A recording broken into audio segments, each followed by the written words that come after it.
Bienvenidos a una nueva exploración aquí en The Deep Dive. Hoy nos sumergimos en algo que, nos rodea siempre, la música. Pero vamos a verla desde un ángulo, yo diría que fascinante, cómo moldea la mente de los niños. Y ojo, para empezar fuerte, un dato que a mí me dejó pensando. ¿Imagináis que participar en actividades musicales de pequeñitos, en preescolar, pueden influir en cuánto ganas o qué estudias 20 años después? Pues sí, es un punto de partida potente. Y no es una ocurrencia, ¿eh? Viene de investigaciones serias que vamos a analizar hoy. Nuestro viaje se va a centrar justo en eso, explorar los beneficios, a veces inesperados, que tiene el entrenamiento musical en el desarrollo. Hablamos de lo cognitivo, del cerebro mismo y del desarrollo en general en la infancia. Y para no perdernos, tenemos una guía bastante sólida. Nos basamos en una revisión sistemática, que es como un resumen de muchos estudios, publicada en la Revista Internacional de Educación Musical. Los autores son Benítez, Díaz Abraham y Justel. Vamos, que tenemos el mapa del tesoro de lo que se sabe hoy sobre esto. Exacto. Y la misión es entender cómo consigue la música tener ese impacto tan positivo. Veremos cambios físicos en el cerebro, sí, pero también cómo mejora habilidades que, a primera vista, pues no parecen tener relación con la música. Y algo importante, diferenciaremos entre solo escuchar música y hacer música activamente. Perfecto. Pues nada, despleguemos ese mapa. Empecemos por algo que quizá todos intuimos, que la música es como algo esencial para nosotros, casi como respirar, ¿no? Totalmente.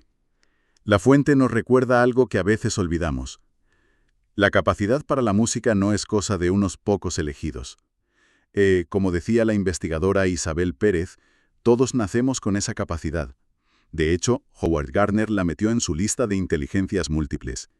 Y la infancia, claro, es el momento clave para cultivarla. O sea que es una ventana de oportunidad que no deberíamos dejar pasar. Pues eso parece.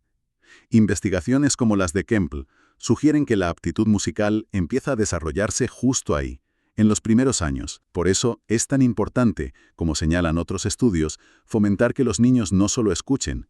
Tienen que explorar sonidos, cantar, jugar a inventar música. El hacer es fundamental. Y volviendo a ese impacto a largo plazo que comentabas al principio, ese estudio de Reynolds et al. Es muy, muy llamativo. Siguieron a gente que había estado en programas preescolares con música hasta que tenían 25 años. ¿Qué vieron exactamente? Pues vieron correlaciones muy significativas. Resulta que quienes tuvieron esa estimulación musical temprana tendían a tener, ya de adultos, mayores ingresos, mejor nivel de estudios, mejor estatus socioeconómico. Pero espera, que hay más. ¿Ah, sí? ¿Qué más? Sí, también mostraron cómo una menor tendencia a problemas de adicciones o delincuencia. La conclusión general del estudio sugiere una conexión clara con una mejor calidad de vida en la edad adulta. Esto le da un peso enorme a la idea de que la música en preescolar no es un simple extra, ¿sabes? Claro, es que no es un adorno. Además, conecta con algo importante, el derecho de los niños a participar en la vida cultural y artística, algo que la UNESCO ya recogía hace décadas. O sea, que tiene una dimensión social, de derechos, no solo de desarrollo personal. Pero vayamos a la parte más biológica, si quieres. ¿Qué pasa dentro de la cabeza de un niño cuando está con la música? Aquí es donde la cosa se pone, para mí, realmente interesante. Porque la música actúa casi como un escultor del cerebro. Hablamos de plasticidad cerebral. Es esa capacidad increíble del cerebro para cambiar su estructura, su funcionamiento según lo que vivimos. Y la música, según muchísimos estudios, es una experiencia potentísima para esto. O sea que aprender música no solo te enseña a dar la nota correcta, sino que puede literalmente remodelar el cerebro. Exactamente. Y lo fascinante, como apuntan Justel y Díaz en su revisión, es que este entrenamiento puede generar cambios en cómo se organiza el cerebro que van más allá de las predisposiciones que traemos de serie. El aprendizaje musical deja una huella física, vamos. Suena increíble. Y supongo que procesar la música no será cosa de un solo sitio en el cerebro, ¿verdad? Tiene que ser algo complejo. Complejísimo. No existe un centro de la música único y ya está.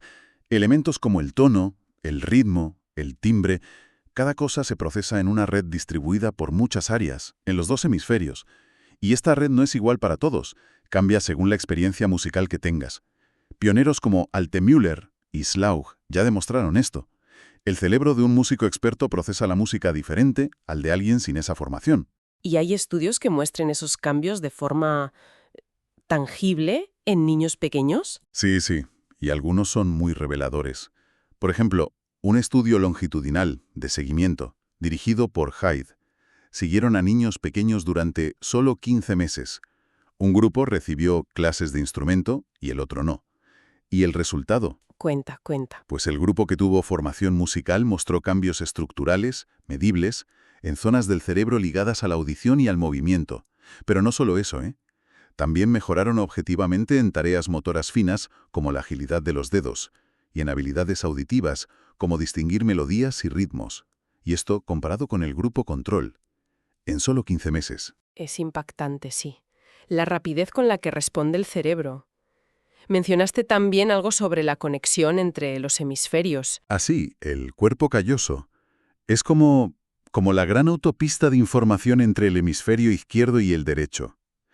Investigaciones del equipo de Schlauch vieron que los músicos que empezaron a estudiar antes de los 7 años tienen ciertas partes de esa autopista, sobre todo las de delante, más grandes que los no músicos.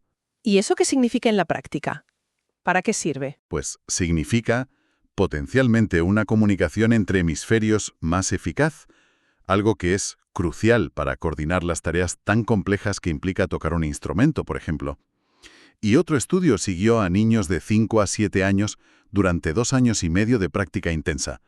Encontraron diferencias en las zonas del cuerpo calloso que conectan áreas motoras y premotoras. Y lo interesante es que esas diferencias estaban relacionadas con cuántas horas practicaban y cuánto mejoraban en habilidades motoras. Es una prueba bastante sólida de cómo el aprendizaje musical temprano e intensivo, pues eso, esculpe esas conexiones. Entendido. Es como reforzar la M30 del cerebro para ciertas tareas. Y al hablar de las redes cerebrales que activa la música, podríamos simplificarlo un poco. En lugar de una lista técnica, ¿qué tipos de funciones pone en marcha? Claro.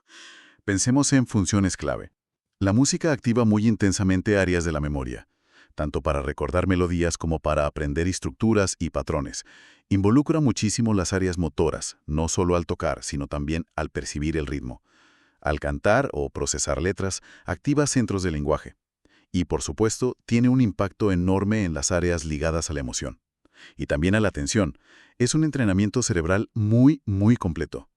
Si entrena tantas cosas, la pregunta es casi obligada. ¿Esos beneficios se quedan solo en la música o salpican a otras áreas? Esa es la gran pregunta sobre la transferencia. El concepto se refiere justo a eso. ¿Cómo aprender música puede mejorar habilidades en campos que no son musicales? Y la evidencia sugiere que sí, que hay transferencia. ¿Hacia qué tipo de habilidades, por ejemplo? Pues los estudios apuntan a varias direcciones. Se han encontrado mejoras en habilidades visuales y espaciales, que quizá es algo que no esperaríamos de primeras. También en habilidades verbales y en la memoria verbal. Y muy interesante, se ha relacionado con mejoras en el pensamiento lógico-matemático y en puntuaciones de coeficiente intelectual general. Investigadores como Schellenberg o Schlauch han aportado datos importantes aquí. O sea que la música podría ser una especie de entrenamiento cruzado para el cerebro, que afinar el oído o los dedos podría estar afinando también otras capacidades cognitivas. Esa es la idea, sí. Un estudio relevante del equipo de Norton comparó niños que empezaban piano con otros que no, y encontraron correlaciones positivas entre la formación musical y habilidades de razonamiento y también fonológicas, relacionadas con el lenguaje. ¿Y por qué pasa esto? ¿Cuál es el mecanismo que se cree que hay detrás? Pues se piensa que las habilidades que practicas intensamente al aprender música son, digamos, transferibles. Piensa en lo que implica. Tienes que discriminar sonidos muy finos, traducir símbolos visuales, la partitura, en movimientos precisos, tocar. Tienes que memorizar estructuras largas y complejas, entender reglas abstractas, armonía, ritmo, y necesitas una coordinación motora finísima. Todo esto es un ejercicio cognitivo de alto nivel. Tiene lógica, sí. Ahora, la fuente que estamos usando diferencia entre dos formas principales de acercarse a la música en la infancia: la estimulación receptiva y la activa. ¿Podemos aclarar esta diferencia? Porque es importante para saber qué funciona mejor, ¿no? Fundamental, sí. La estimulación receptiva se centra en la escucha. El niño es principalmente un receptor. Escucha música grabada, en directo, reflexiona sobre ella, intenta comprenderla, pero no le está produciendo él activamente en ese momento. ¿Y qué utilidad tiene este enfoque que parece más pasivo? Pues tiene muchas utilidades. Se usa en musicoterapia, a veces combinada con visualizaciones. Ayuda a los niños a aprender a cantar afinado escuchando modelos. Estimula el movimiento como respuesta a la música. Amplía su biblioteca musical y desarrolla el gusto. E incluso, como señala Jalongo, enseña algo tan importante como el valor del silencio dentro de la música. Imagino que lo que escuchan en casa, en la tele, en la radio, juega un papel aquí. Enorme. La música del entorno familiar y de los medios influye muchísimo en las preferencias tempranas.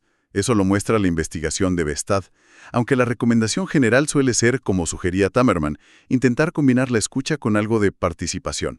Pues moverse, seguir el ritmo con palmas o con algún instrumento sencillo, para hacerla un poco más interactiva, ¿no? Entendido. ¿Y la estimulación activa? La activa es, sencillamente, hacer música. Es tocar un instrumento, cantar, improvisar, crear. El niño es el protagonista de la acción sonora. ¿Y de qué formas concretas se puede fomentar esto? No todo el mundo tiene un piano en casa. Claro, hay muchísimas formas, y no todas requieren ser un virtuoso ni tener instrumentos caros. Investigadores como Young y Glover proponen un montón de ideas, desde explorar libremente los sonidos de objetos cotidianos o instrumentos sencillos, cantar canciones, inventar sonidos para acompañar cuentos, tocar en grupo, aunque sea con cajas y cucharas, improvisar melodías o ritmos, usar el propio cuerpo, dar palmas, pitos, zapatear, hasta actividades ya más estructuradas, como aprender canciones concretas o incluso componer pequeñas piezas. Mencionas el cuerpo como instrumento. Parece que el movimiento tiene un papel muy importante en este enfoque. Absolutamente crucial. El movimiento y la percepción musical están íntimamente ligados. Eso lo han demostrado estudios de percepción y de neurociencia. Hay quien dice que el cuerpo es nuestro primer instrumento. El movimiento ayuda a interiorizar conceptos como el ritmo o la melodía de una forma muy natural, muy corporal. Y si nos centramos un poco más en el ritmo y el movimiento, ¿por qué es tan vital esa conexión? Por varias razones. Primero, porque desarrollar el sentido rítmico es fundamental para el desarrollo motor en general. Moverse con ritmo ayuda a coordinar el cuerpo. Segundo, porque estimula directamente el desarrollo neurológico. Existen conexiones muy fuertes en el cerebro entre las áreas que oyen y las que controlan el movimiento. Sentir un pulso y moverse a compás activa áreas importantes como los ganglios basales, unas estructuras profundas clave para el movimiento y el aprendizaje, y el área motora suplementaria, Rose o el de Kodaly, que integran el ritmo y el movimiento corporal como algo central, han demostrado ser muy eficaces. Y estudios más recientes confirman que los programas que combinan música y movimiento tienen efectos positivos en el desarrollo físico y musical de los niños. Incluso el movimiento espontáneo de los bebés cuando oyen música parece seguir un patrón, ¿no? Como si viniera de fábrica. Así es. Hay observaciones clásicas como las de Moog que describen cómo evoluciona esto. Alrededor del año y medio los movimientos se diversifican, giran, aplauden, caminan siguiendo el ritmo. Hacia los 3 años son más coordinados, y a los 4 pueden parecer pequeños bailes improvisados. Curiosamente, después de esa edad, el movimiento espontáneo tiende a ser menos evidente, quizá por vergüenza, por factores sociales o del propio desarrollo. Es fascinante ver cómo algo tan natural está tan conectado con todo el desarrollo. Bueno, hemos recorrido bastante terreno.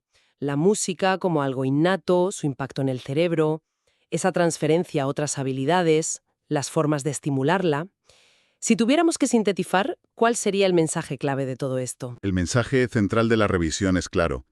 La estimulación musical en la infancia, tanto la que se basa de escuchar, la receptiva, como sobre todo la que implica hacer música, la activa, es una herramienta potentísima para el desarrollo. Y no solo para formar futuros músicos, que también, sino para potenciar el desarrollo cognitivo general. Vimos que involucra redes cerebrales muy amplias y que sus beneficios parece que se contagian a la memoria, al lenguaje, a la lógica, a la coordinación. Exacto. Hablamos de un impacto que abarca desde la percepción auditiva y visual hasta funciones ejecutivas como la atención y la memoria de trabajo, pasando por habilidades motoras finas y gruesas e incluso aspectos sociales y emocionales. La diferencia entre la estimulación receptiva y la activa quizá está más en el énfasis. La escucha puede potenciar la percepción, la memoria, las respuestas motoras, mientras que el hacer música activa de forma más intensa los sentidos, las capacidades cognitivas, la memoria, la atención sostenida. Y aunque la investigación es ya muy amplia, la propia fuente menciona que siempre se necesita más, ¿no? Sobre todo estudios a largo plazo, con más gente, para confirmar y entender mejor todos estos hallazgos. Cierto, cierto. La ciencia siempre busca más evidencia, más robustez, pero el cuerpo de investigación que ya tenemos es muy consistente y apunta claramente en la dirección de los beneficios significativos. No hay duda sobre eso. Lo cual nos lleva a la aplicación práctica. Este conocimiento tiene implicaciones enormes para cómo educamos a los niños, ¿verdad? Y no solo en la clase de música. Sin duda. Comprender cómo la música esculpe el cerebro y potencia habilidades tan diversas debería influir en las prácticas educativas en general. Y también abre puertas muy importantes para su uso terapéutico, en la musicoterapia, aprovechando estas bases neurocientíficas y cognitivas que hemos comentado. Totalmente. Y todo esto nos deja con una idea, resonando. Si hemos visto que la música tiene este poder casi plástico sobre el cerebro infantil, capaz de reforzar conexiones y mejorar funciones tan variadas. Es inevitable preguntarse, claro, Exacto. ¿Cómo podría este entendimiento tan profundo transformar no solo la manera en que enseñamos música, sino quizá la concepción misma de la educación en la primera infancia?